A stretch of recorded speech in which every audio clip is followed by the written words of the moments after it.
Rabbi Nassim Shapiro, the author of the Megillah Amukos and the beloved Rav in Krakow, had decided to leave his position.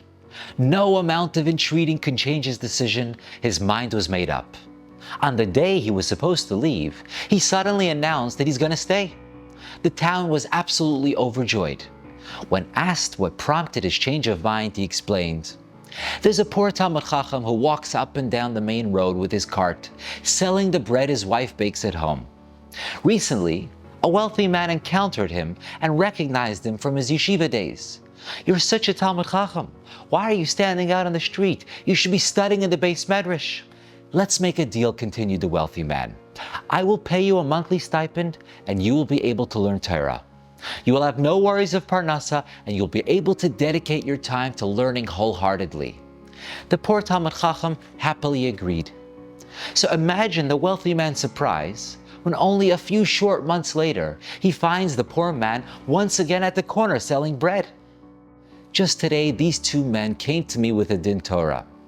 The poor man wanted to renege on the deal, but the wealthy man did not want to relinquish his chus of sponsoring this Talmid Chacham's Torah learning. 'Why do you want to stop this arrangement?' I asked the Talmid Chacham. 'What's wrong?' The poor man explained, 'At first, it was a dream come true.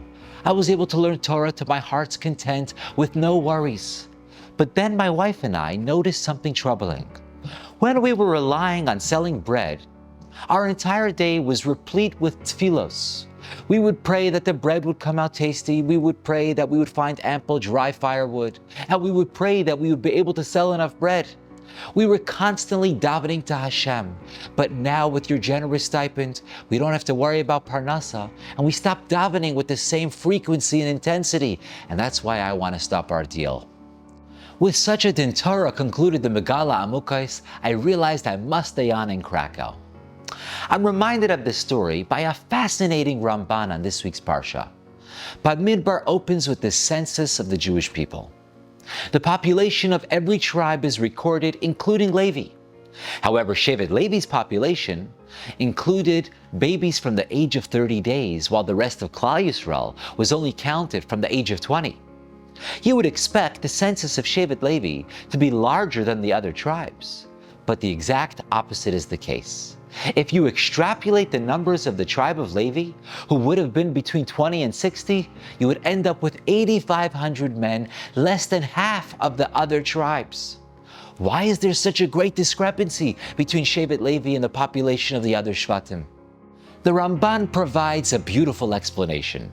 The Medrash tells us that the tribe of Levi was not subject to the oppression and slavery in Egypt like the other tribes were. They were considered clergy and were spared the back-breaking labor their brethren had to endure. Counterintuitively, the Ramban explains that this is the reason for the Shevet Levi's small population. The other tribes, precisely because they were cruelly enslaved, were blessed by Hashem to propagate in a miraculous manner. They had multiple children at a time, and their children were all healthy and well. Shevet Levi was not subjugated to the same oppression, and so their population's growth remained natural. It wasn't that the population of Levi was small. It was that the population of the other tribes was miraculous. This is reflected in the teaching of our sages, Lefum Tsara Agra.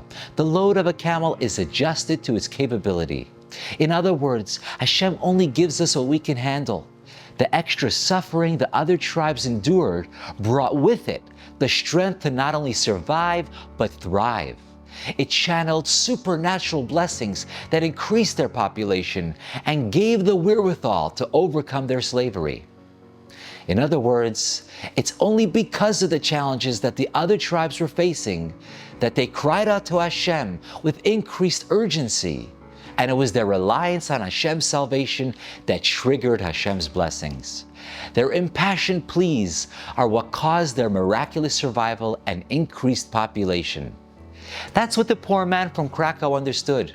While living as a poor man, his reliance on Hashem channeled the blessings in his life. It brought a closeness and intimacy in his relationship with Hashem.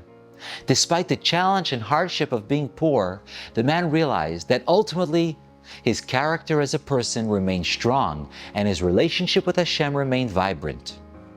Put differently, the challenges we face are the greatest catalyst of growth we can embrace. Wishing you a wonderful Shabbos.